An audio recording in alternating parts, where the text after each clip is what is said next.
So hello guys, welcome to the video.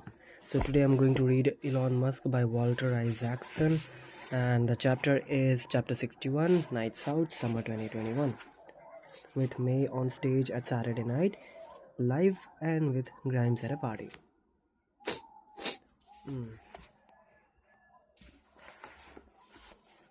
Okay, Saturday Night Live. To anyone I have offended, I just want to say I reinvented electric cars and I'm sending people to Mars in a rocket ship.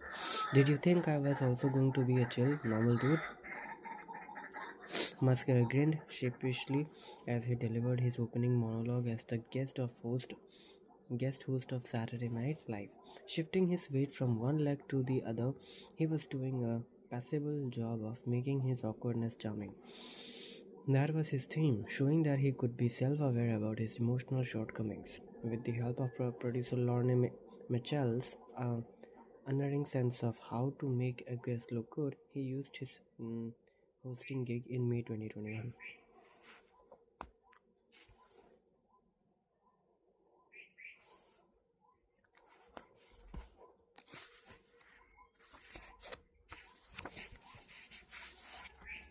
He used his hosting gig in May 2021 to soften his image. I'm actually making history tonight as the first person with Asperger's to host SNL, or at least the first to admit it. He said, I won't make a lot of eye contact the cast with the cast tonight, but don't worry, I'm pretty good at turning human in emulation mode.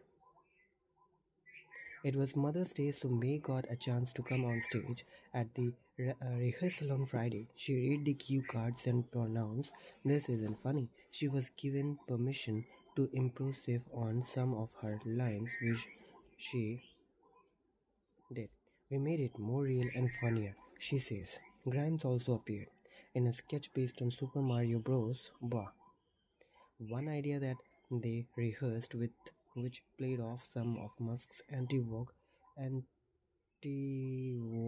tweets, involved him playing a totally woke James Bond, but it didn't gel and was cut from the show. The after party was held in Ian's Steger's downtown hotspot, the public hotel, which had been closed for COVID but reopened just for the event. Chris Rock, Alexander Skarsgård, and Colin just were there along with Grimes, Kimball, Tosca, and me. Elon left around 6 a.m. and went with Kimball and a few others to the house of Tim Urban, the internet writer, where he stayed up a few more hours talking. He's such a nerdy guy that he didn't really know how to party as a kid, says May, but now he's really made up for it. 50th birthday. For his birthdays, Musk had often celebrated with well-crafted fantasy parties, most notably the ones that the Lula Riley choreographed. But when he reached the milestone of turning 50 on June 28, 2021, he had just undergone a third neck surgery to ease the pain from the injury that happened when he tried to take down a sumo wrestler at his 42nd birthday party. So he decided to have just a quiet gathering in Boca Chica of close friends. One on the drive down from the Brownsville airport, Kimball bought out most of the fireworks at a roadside stand, which they shot off real fireworks, not wimpy little bottle rockets, because as Kimball explains, in Texas you can do whatever you want. In addition to the pain from his neck, Musk was exhausted by work. He had spent the day working the production tents in Boca Chica, where he became angry about the complexity of the section that connected to the Starship booster with the second stage spaceship. There are so many openings in the skin that it looks like Swiss cheese. He railed in an email to Mark Juncosa. The hole size for antennas should be tiny, just enough to fit a wire through. All loads or other design requirements must have an individual name assigned to them, no design by committee. For much of his birthday weekend, His friends left him alone so that he could sleep. He eventually woke up and gathered everyone for dinner at Flaps, the employee restaurant that SpaceX had built near the launch pad. Then they all went to his tiny house and gathered in the even tinier backyard studio cottage where Grams worked. It was furnished only with big floor pillows, and they hung around Musk, lying flat on the floor with a pillow behind his neck, and talked until sunrise. Burning Man 2021. For Elon and Kimball, going to Burning Man, the massive late summer festival of art and self-expression. After the event was cancelled in 2020 because of COVID, Kimball took up the cause of raising money to make sure make that it would resume at the end of summer 2021. Elon agreed to chip in $5 million with the stipulation that Kimball join the board. At his first meeting in April 2021, Kimball was shocked when the rest of the board decided to cancel that summer's event as well. "Are you fucking kidding me?" he kept asking. He and some of the other Burning Man stalwarts organized an unauthorized renegade burn in the same desert local. About 20,000 attendees rather than the usual 80,000 show up, but that gave the event an intimate rebel magic like the festival had its earlier days. Because they had no permit, they could not do the ritual huge bonfire of the wooden effigy that gives the festival its name.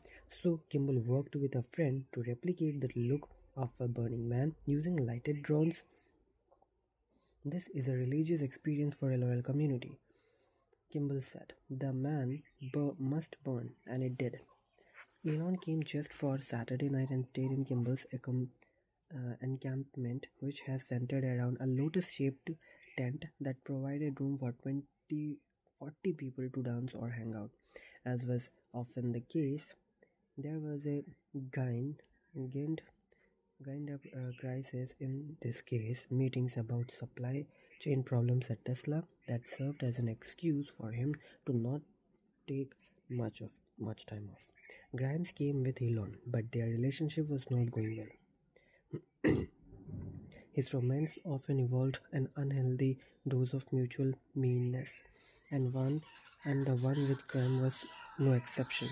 Sometimes he would seem to thrive on the tension, demanding that Grams do such things as shame him for being fat.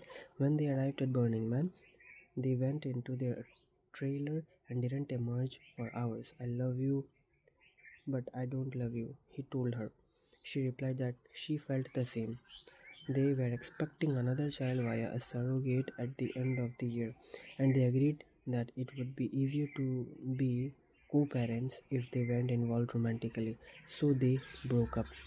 Grimes later expressed her feelings in a song she was working on, Player of Games.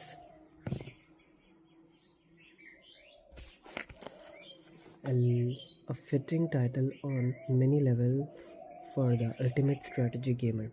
If I loved him any less, I'd make him stay, but he has to be the best player of games.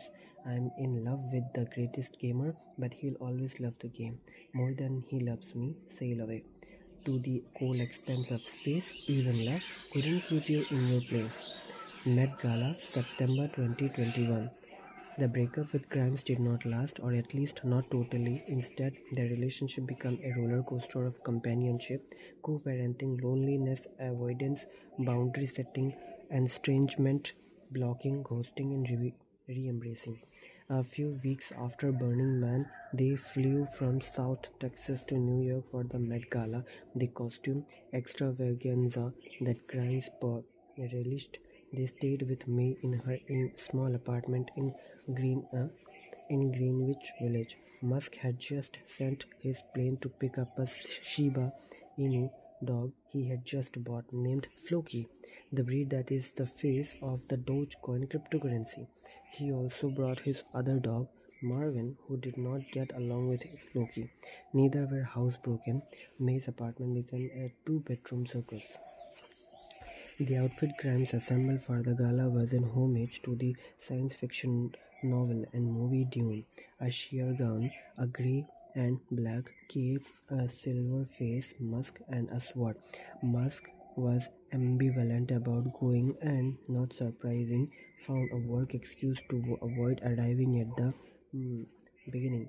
A Falcon 9 rocket was launching that night, and a bureaucratic snafu caused a delay in getting permission to re-enter the spacecraft over Indian airspace. It was readily resolved and probably did not require his attention, but he loved throwing himself into work dramas, large and small. After the gala, he and Grams hosted a party at the Hot Club Zero Bone in Manhattan's NoHo neighborhood. Leonardo DiCaprio and Chris Rock were among the celebrities who came, but for much of the party, Musk stayed in the back room, mesmerized by a magician performing tricks. I went to get him so he could come up front, greet people, but he wanted to stay longer watching the magician. May says, having reached the pinnacle of celebrity in the summer of 2021, Musk found it exciting but awkward. The next day, they went to an art installation Grimes had done as part of a trendy um, audio-visual exhibition in Brooklyn, featuring an animated video in which she played a war nymph navigating a dystopian future. From there, they went directly to Musk's jet and flew to Cape Canaveral for SpaceX attempt to be the first private company to launch civilians to space. Reality could trump fantasy. Chapter 62: Inspiration for SpaceX, September 2021. James Isaacman and Musk with Hans Koenigsmann. Koenigsmann.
Chapter 63 Raptor Shakeup SpaceX 2021 Jack McKenzie atop high bay, the construction tents and high base in Boca Chica.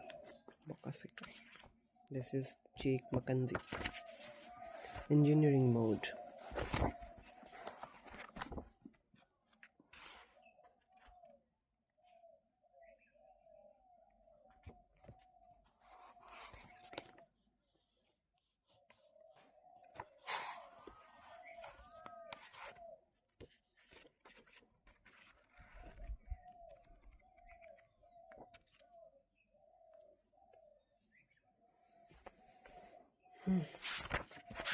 Today I will read till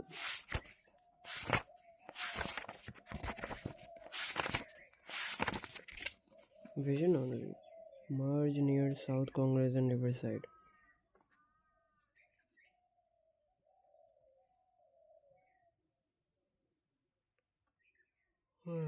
Chapter 66 still I have to read. Means only 3 chapters. Okay, no problem. Raptor shakeup. Okay, then let's go. My neural net is getting fanned up.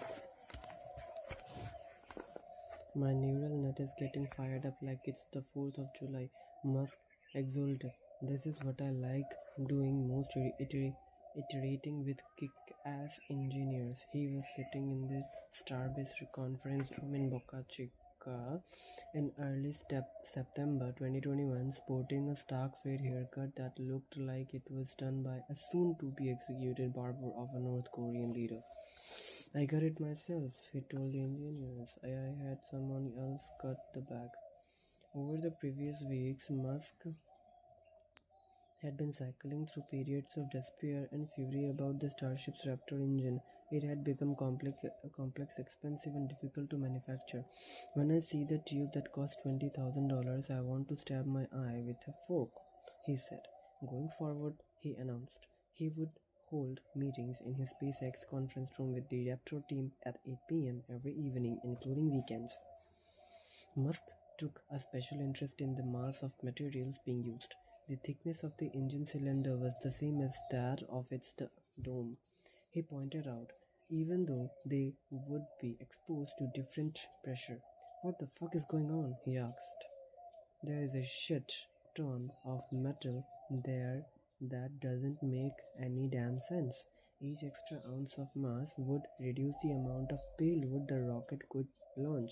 One major decision made at a meeting that had been pushed back to midnight because the inspiration for astronauts while landing was to have as much of the engine as possible made out of his favorite material, stainless steel. After being shown a series of slides about ways to minimize the use of expensive alloys, Musk broke in. Enough, said. He declared you are getting all analysis paralysis. We are moving every part possible to low cost steel. At first, the only exceptions he allowed were for parts exposed to hot oxygen rich gas combustion. Some of the engineers pushed back and suggested that copper, with its better ability to conduct heat, was needed for a face plate, but Musk argued that copper had a worse melt temperature. I'm convinced you could make a steel I am convinced you could make a steel face plate, he said. Please do it. I think I have been pretty clear. Make it out of steel. He admitted there was no reasonable chance that it would not work, but it was better to try and fail rather than analyze the issue for months. Exactly. If you make this thing fast, you can find out fast. And then you can fix it fast. He eventually succeeded in converting most of the parts into stainless steel. If you make the thing fast as you can find out fast, and then you can fix it fast.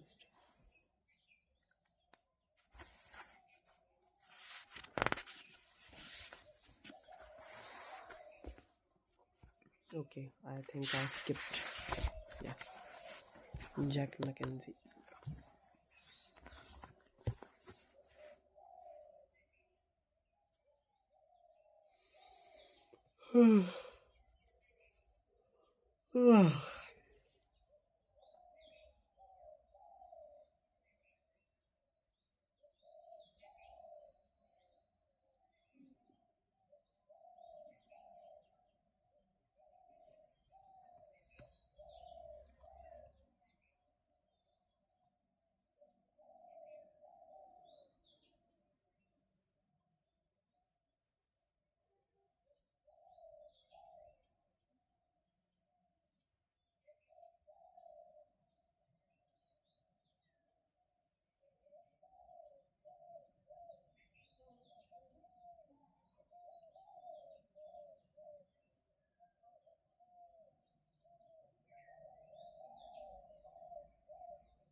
If the design is expensive to produce, you change the design. Mackenzie and his engineering team moved their 75 desk to the assembly lines. The 1337 engine. One method Musk used when a problem got hairy was to turn his attention to designing a future version of the product. That's what he did with Raptor a few weeks after Mackenzie took over. He declared that they were going to shift their attention to making a whole new engine.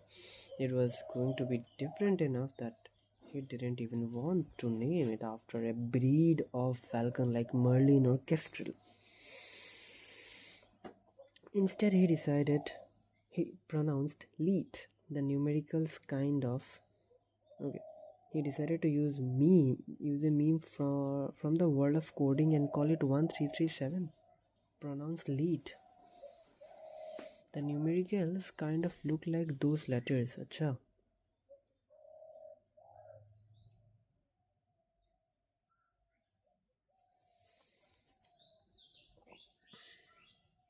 Oh, got it. Leet. 1337 kind of similar. Okay, yeah, this is similar.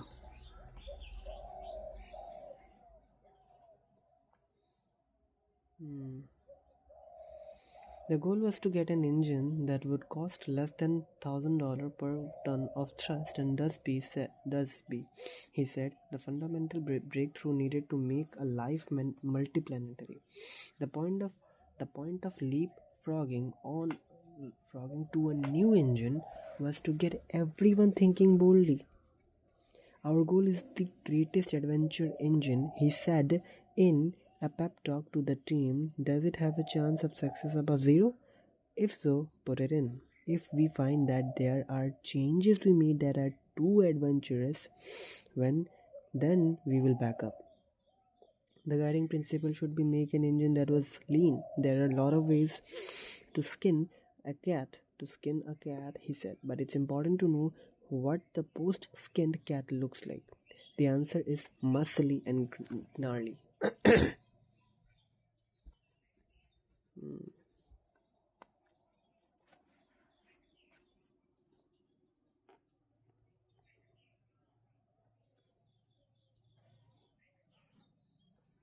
There are a lot of ways to skin a cat, but it's important to know that the post-spawn looks like.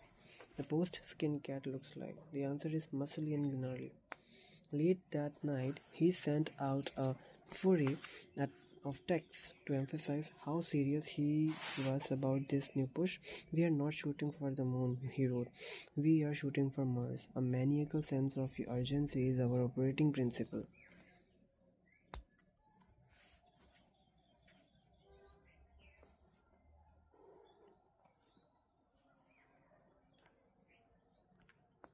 In a text sent directly to Mackenzie, he added, the SpaceX 1337 engine is the last major critical breakthrough needed to get humanity to Mars. No words are enough to capture how important this is for me for the future of civilization. He personally suggested some extreme ideas such as deleting the whole hot fuel gas manifold and merging the fuel turbopump with the main chamber injector. It might result in poor fuel gas distribution might not. Let's find out. He reinforced his crusade with emails almost every night. We are on a deletion rampage. He wrote in one, nothing is sacred. Any remotely questionable tube sensors, manifolds, etc. will be deleted tonight. Please go ultra hardcore on deletion and simplification. Nothing is sacred. Any remotely questionable tube sensors, manifolds, etc. will be deleted tonight. Please go. Nothing is sacred. Please go ultra hardcore on deletion and simplification. Okay. Over the course of October 2021, the meetings got pushed back later each night, most of them starting at around 11 p.m. Nevertheless, there were usually 1,000 people in the conference room and more than 50 joining virtually. Each session usually had a new idea for simplification or deletion. One night, for example, he focused on getting rid of the entire skirt of the booster, which is the unpressurized open part at the very bottom. It doesn't help contain much of the propellant, he said. It's like being in a swimming pool doesn't affect the swimming pool much. After a month, just as suddenly as he had forced his team to focus on a futuristic 1337 engine, Musk turned their attention back to revising the current Raptor engine into a cleaner, leaner, and meaner Raptor 2. I'm moving the SpaceX propulsion focus back to Raptor, he announced in a 2 p.m. text message. We need engine production rate to be 1 per day to keep up a decent launch cadence. It is currently at 1 every 3 days. I asked whether that would slow the slow the development of the elite. Yes, he replied. We can't make life multiplanetary with Raptor, as it is way too expensive, but Raptor is needed to tide us over until lead is ready. Was the lead surge and retreat a carefully considered strategy by Musk to get his team thinking more boldly, or was it an impulsive act that he later walked back? As usual with him, it was a mix of both. It served a purpose of forcing new ideas, including getting rid of various shrouds and skirts that would be incorporated into his goals for an improved Raptor. The exercise helped define what an ideal engine looks like. McKinsey says, but it was not moving the needle on stuff that was immediately needed to advance the Starship program over the next years. McKinsey and his team were able to churn out Raptors almost like they were cars on an assembly line. By Thanksgiving 2022, they were making more than one a day, creating a stockpile for future Starship launches. Wow. Wow. Optimus is born, Tesla, August 2021. An actress dressed as the proposed Optimus robot. Okay, an actress. She's a female. The friendly robot. Okay. Musk interested in creating a humanoid robot stretched back to the fascination and fear he felt about and fear he felt about artificial intelligence.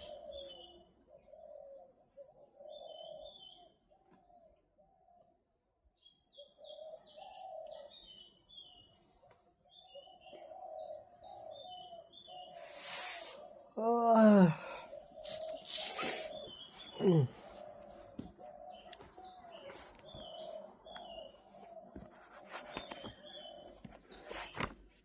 The Take Tower. Okay, champagne.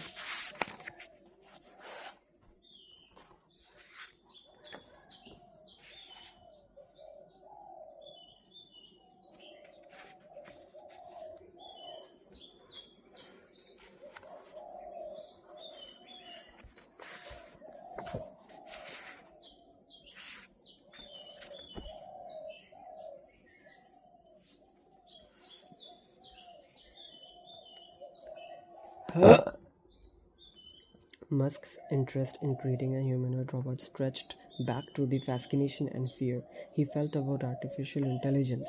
The possibility that someone might create, intentionally or inadvertently, AI that could be harmful to humans led him to start OpenAI in 2014. It also led him to push related endeavors including self-driving cars, a neural network training supercomputer known as Dojo, and Neuralink chips that could be implanted in brains to create a very intimate symbiotic relationship between humans and machines. An ultimate expression of the safe AI, especially for someone who embodied science fiction as a kid, would be creating a humanoid robot, one that could process visual inputs and learn to perform tasks without violating Asimov's law that a robot shall not harm humanity or any human. When OpenAI and Google were focusing on creating text-based chatbots, Musk decided to focus on artificial intelligence systems that operated in the physical world, such as robots and cars. If you can create a self-driving car which is a robot on wheels, then you can make a robot on legs as well, Musk said.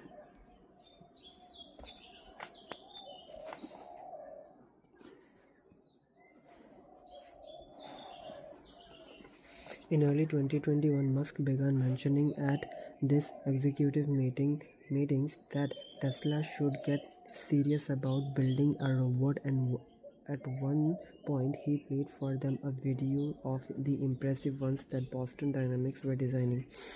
Humanoid robots are going to happen, like it or not, he said, and we should do it. We can guide it in a good direction. The more he talked about it, the more excited he got. This has the potential to be the far biggest thing we ever do, even bigger than a self-driving car, he told his chief designer Franz von Holzen. Once we hear a recurring theme from Elon, we start working on it. Von Holzman says they began meeting in the Tesla design studio in Los Angeles, where the Cybertruck and robotaxi models were on display. Musk gave the specs. The robot should be about 5 foot high, 5 foot 8, with an elfish and androgynous look, so it doesn't feel like it could or would want to harm you. Thus was born Optimus, a humanoid robot to be made by the Tesla teams working on self-driving cars. Musk decided that it should be announced at an event called AI Days, which he scheduled for Tesla's Palo Alto headquarters on August 19, 2021. 2 days before AI Day, Musk held a prep meeting with the Tesla team virtually from Boca Chica. That day also included a meeting with the Texas Fish and Wildlife Conservation Office to get the support for Starship launches, a Tesla finance meeting, a discussion of solar roof finances, a meeting about future launches of civilians, a contentious walk through the tents where Starship was being assembled, an interview for a Netflix documentary, and his second late-night visit to the tract houses where Brian Dow's team was installing solar roofs. After midnight, he got on his plane and headed for Palo Alto. It's draining to have a switch between so many issues, he said when he finally relaxed on the plane, but there are a lot of problems and I have to solve them. So why was he now leaping into the world of AI and robots? Because I'm worried about Larry Page, he said. There are a lot of problems and I have to solve them. So why was he now leaping into the world of AI and robots? Because I'm worried about Larry Page, he said. I had a long conversation with him about AI dangers, but he didn't get it. Now we barely speak.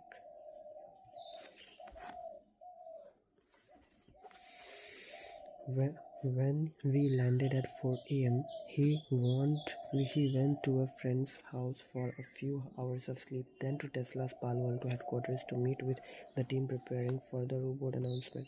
The plan was for an actress to dress up as the robot and come on stage. Musk got excited. She will do acrobatics, he declared as if in a Monty Python sketch. Can we make her do cool stuff that looks impossible, like tap dancing with the hat and cane? He had a serious point. The robot should seem fun rather than frightening. As if on cue, X started dancing on the conference room table. The kid has a real good power pack, his father said. He gets his software updates by walking around and looking and listening.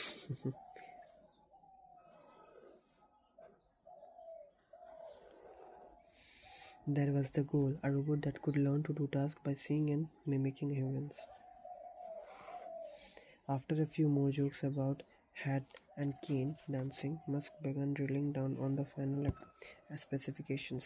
Let's make it go 5 miles per hour, not 4, and give it power to lift a bit more weight, he said. We overdid making it look gentle. When the engineer said that they were planning to have the batteries swapped out when they rain down, Musk voted that idea. Many a fool has gone down the swappable battery path, and it's usually because they have a lousy battery, he said. We went down that path with Tesla originally. No swappable pack, just make the pack bigger so it can operate 16 hours. After the meeting, he said He stayed behind in the conference room. His neck was hurting from his old sumo wrestling accident, and he lay on the floor with an ice pack behind his head. If we are able to produce a general purpose robot that could observe you and learn how to do a task that could supercharge the economy to a degree that's insane, he said. Then we may want to institute universal basic income, working and become a choice. Then we may want to institute universal basic income, working could become a choice. Yes, and some would still be maniacally driven to do it.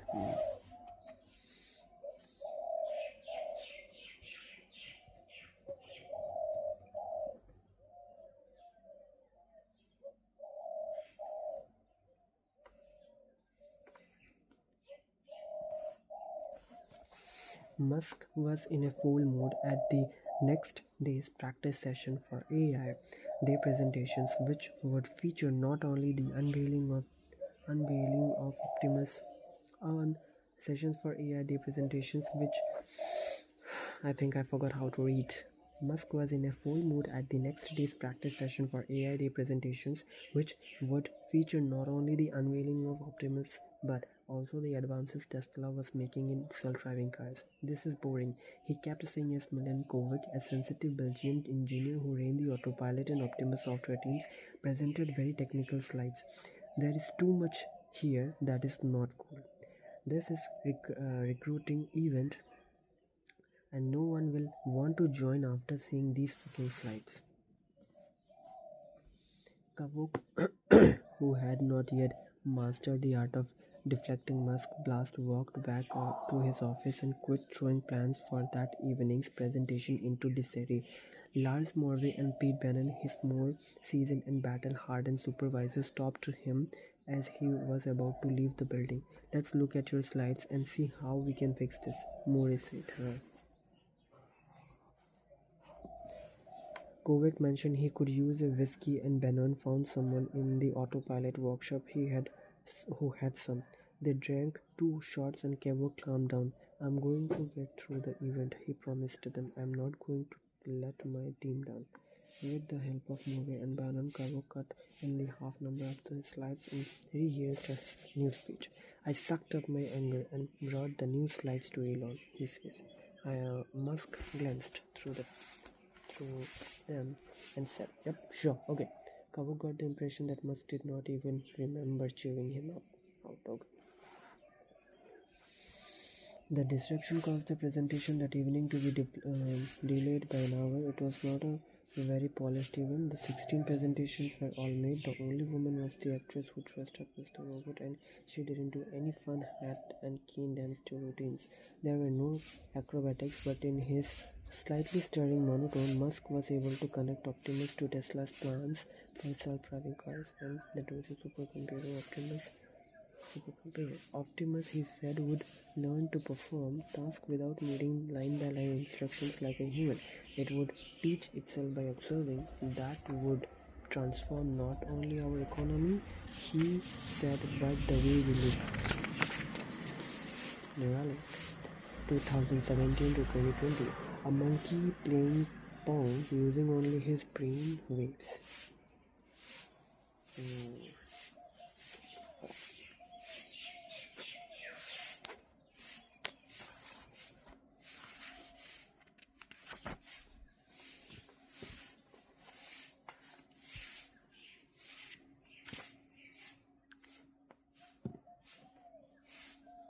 Human-computer interfaces. Some of the most important technology leaps in the digital age involved advances in the way that humans and machines communicate with each other, known as human-computer interfaces. The psychologist and engineer J.C.R. Licklider, who worked on air defense systems that track planes on a monitor, wrote a seminal paper in 1960 titled Man-Computer Symbiosis, showing how video displays could get a computer and person thinking together. He added the hope is that in not too many years, human brains and computer machines will be coupled together very tightly. MIT hackers used these video displays to create a game called Spacewar, which helps spawn commercial games that, in order to be easy enough for a staunch college student to play, had interfaces that were so intuitive they required almost no instructions. 1. Insert quarter, avoid Klingons were the only ones on Atari's first Star Trek game. Doug Engelbart combined such displays with a mouse that allowed users to interface with a computer by pointing and clicking, and Alan Kay at Xerox PARC helped develop that into an easy-to-use graphical interface that mimicked a desktop. Steve Jobs adapted that for Apple's Macintosh computer. And at his very last board meeting as he was dying in 2011, he tested another great leap in human-computer interfaces, an application called Siri that allowed computers to interact by voice. Despite all these advances, the input-output between humans and machines remained crushingly slow. On a trip in 2016, Musk was typing on his iPhone with his thumbs and began complaining about how long it took. Typing allowed information to flow from our brains into our devices at only about 100 bits per second.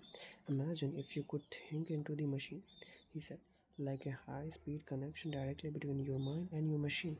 He leaned over to Sam Teller, who was riding in the car with him.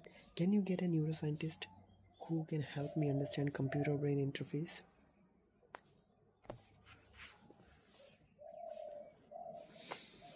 He asked. The ultimate human-machine interface Musk realized would be a device that connected our computers directly to our brains, such as a chip inside our skull that could send our brain signals to a computer and receive signals back, that could allow information to flow back and forth up to a million times faster than you could have true human-machine symbiosis, he says. In other words, it would assure that humans and machines would work together as partners. To make this happen, he founded in late 2016 a company that he dubbed Neuralink, which would implant small chips into the brain and allow humans to mind meld with computers.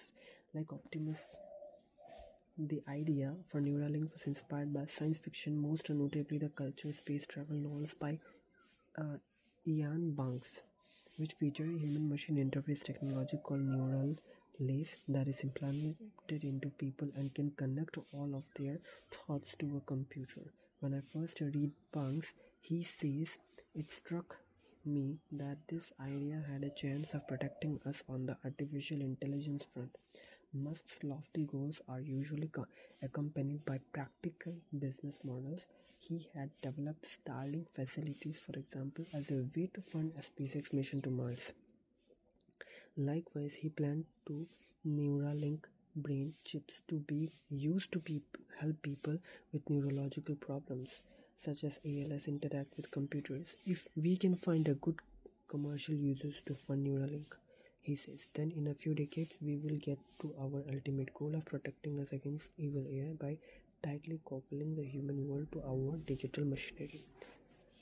Among his co-founders were 6 top neuroscientists and engineers led by the brain-machine interface researcher Max Hodak, the only member of the founding team who survived the pressure and turmoil of working with Musk was DJSU, who had moved from Korea to Louisiana at age 4. Because he didn't speak English well as a young boy, he became very frustrated about having thoughts that he could not express. How can I get this thing that's in my head out as efficiently as possible? He began asking himself, it would have to be something tiny put in my head at Caltech. And at Berkeley, he developed that what I call neural dust, tiny implants that could be put in the brain and send out signals. Musk also recruited a bright-eyed and sharp-minded technology investor named Shivan Zilis. As a student growing up near Toronto, she stared at hockey, but she also became a tech geek after reading Z. Kurzweil's 1999 book, The Age of Spiritual Machines, when computers exceeded human intelligence. After studying at Yale, she worked at a few startups incubators helping new AI ventures, and she became a part-time consultant at OpenAI.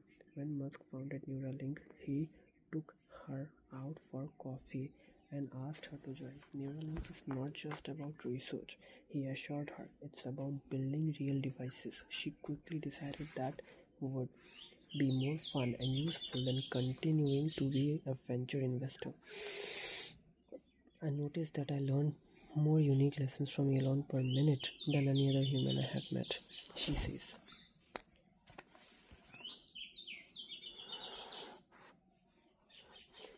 It would be dumb to not spend some of your life with such a person. Initially, she spent her time working on artificial intelligence projects at all three of these companies, Neuralink, Tesla, and SpaceX, but she eventually moved into the role of top manager at Neuralink, in addition to being a close personal companion to Musk, about which more later.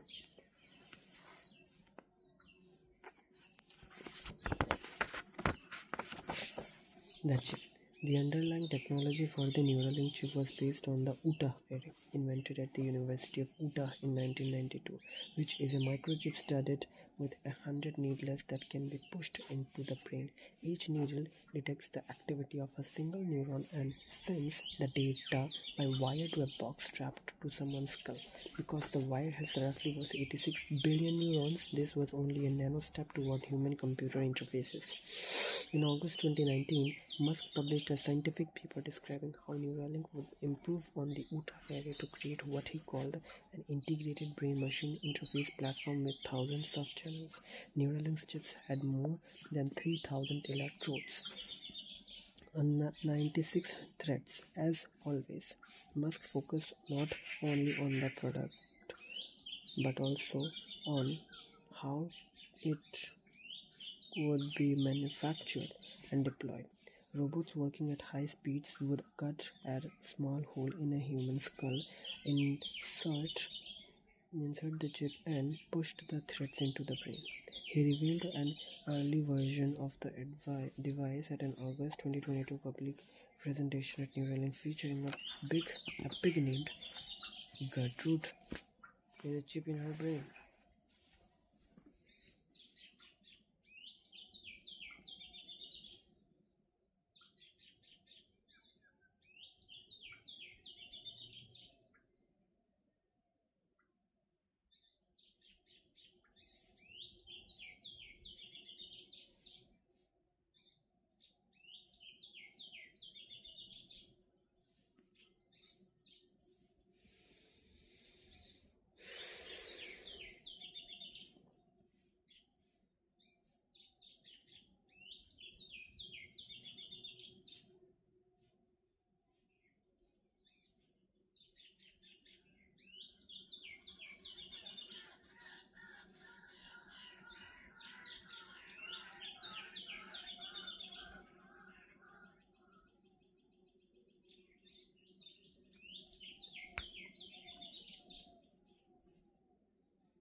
Hey, listen this. One of the women at the table pushed back. We went back and forth with the privacy team about that. Okay, in a lawsuit or court, you can say. She said, "We cannot we cannot associate the selfie streams to a specific vehicle even when there is a crash, or at least that's the guidance from our lawyers." Okay, this is the first thing. Musk was not happy. The concept of privacy teams did not warm his heart. "I am the decision maker at this company, not the privacy team," he said. "I don't even know who they are. They are so private, you never know who they are." There were some nervous laughs. "Perhaps we can have a pop-up where we tell people that if they use FSD full self-driving, we will collect data in the event of a crash," he suggested. "Would that be okay?" The woman thought about it for a moment, then nodded. "As long as we are communicating it to customers, I think we are okay with that." Phoenix rises. Although stubborn Musk can be brought around by evidence, he was adamant about eliminating radar in 2021 because its technical quality at the time did not provide enough resolution to add meaningful information to a vision system. However, he did agree to allow his engineers to continue their Phoenix programs to see if they could develop a better radar technology. Lars Moravi, Musk's head of vehicle engineering, put a Danish-born engineer named Pete Stredzov in charge. Elon's not against radar. Moravi says he's just against bad radar. Stredzov's team developed a radar system that focused on cases where a human driver might not be able to see something. "You may be right," Musk said, and he secretly signed off trying out the new system in the more expensive Model S and Model Y. "It's a much more sophisticated radar than general automotive radar," Musk says. "It's what you would see in Weapon systems. It creates a picture of what's going on rather than just getting a ping back." Did he really plan to put it in Tesla's high-end cars? It's worth experimenting. I'm always open to evidence from physics experiments.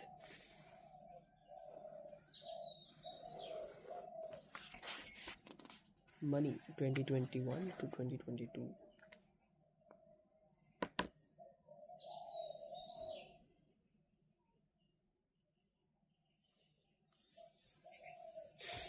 Money.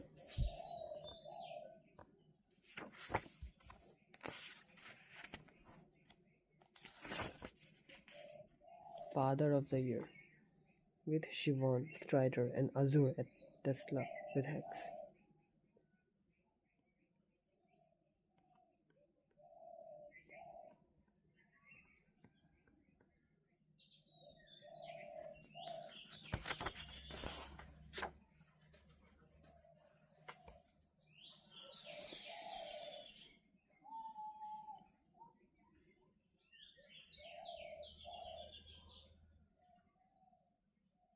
$260.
Oh my god. But he continued to be criticized because by taking no salary and leaving his money invested.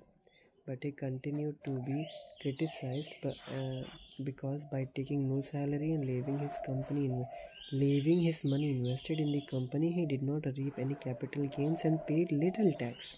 In November 2021, he conducted a Twitter poll to see if he should sell some Tesla stock in order to be realize some of the capital gains and pay tax on it. There were 3.5 million votes with 58% voting yes. As he already was planning to do, he exercised options that he had been granted in 2012 and were due to expire, which caused him to pay the largest single tax bill in history, $11 billion. Oh my god. In 2012, he paid $11 billion, enough to fund the entire budget of his antagonist at the same. Okay, so basically, uh, if you if you are working for a company, okay, and if you are taking no salary and keep your money invested in the company, then you have to pay little tax. Wow, that's a very good move by Elon. Hmm. Commission of fire for 5 years. Let's change the rich tax code to the person of the year will actually pay taxes and stop freeloading off everyone else. Senator Elizabeth Warren tweeted at the end of 2021. Musk shot back. If you open your eyes for 2 seconds, you would realize I will pay more taxes than any American in history this year. Don't spend it all at once. Oh, wait, you did already. Let's change the rich tax code to the person of the year will actually pay taxes and stop freeloading off everyone else. Okay. What money can't buy. If it's true that money cannot buy happiness, one confirming data point was Musk's mood when he became the person with the most of it. He was not happy in the fall of 2021 when he flew to Cabo San Lucas in Mexico for a birthday party Kimberlin had organized for his wife Christina in October, where Grimes performed as DJ.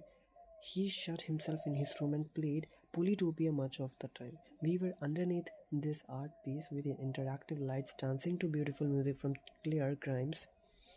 Christina says, I thought about how our good fortune was thanks to Elon, but he just couldn't let himself enjoy the moment. As often happened, his mood swings and depression were manifest as stomach pains. He was throwing up hair and had intense heartburn. Any great dogs you'd recommend? He texted me when he cut short his visit to Cabo. They don't need to be famous or have fancy offices. I asked if he was alright. I'm not super okay, to be honest. He responded, I have been burning the candle at both ends with flamethrower for a very long time. It has taken its toll. I was very ill this weekend. A few weeks later, he opened up more. We spoke for more than 2 hours, much of it about the mental and physical scars he still had in 2021. From 2007 onwards until maybe last year, it's been non-stop pain. There is a gun to your head, make Tesla work, pull a rabbit out of your head, then pull another rabbit out of the head. A stream of rabbits flying through the air. If the next rabbit does not come out, you're dead. It takes a toll. You can't be in a constant fight for survival, always in adrenaline mode, and not have it hurt you. But there's something else I have found this year. It's that fighting it's that fighting to survive keeps you going for a quite while. When you are no longer in survive or die mode, it's not that easy to get motivated every day. This was an essential insight that Musk had about himself. When things were most dire, he got energized. It was the siege mentality from his South African childhood. But when he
Father of the Year.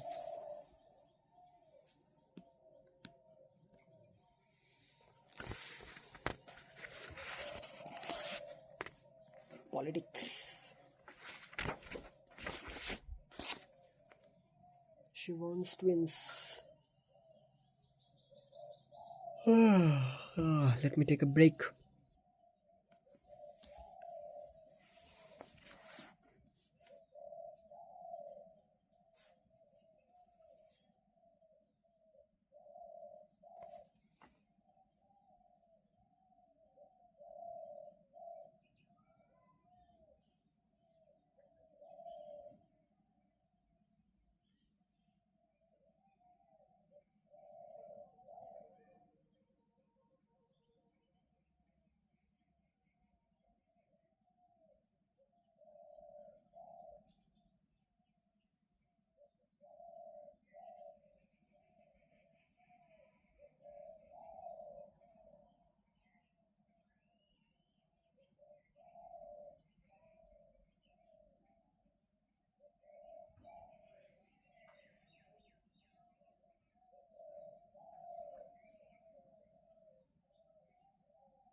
So yeah, that's it for today. I have read from, I don't know, I have read till 68 pages, and from tomorrow we will continue from the chapter 69 called Politics 2020 to 2022, and then we will move forward. I hope that in February month I can finish this book by reading, or I think so that I can move to the next book. And yeah, I'm going to share some very important information from Elon Musk's book by Walter Isaacson in my Instagram. So make sure you follow me on Instagram.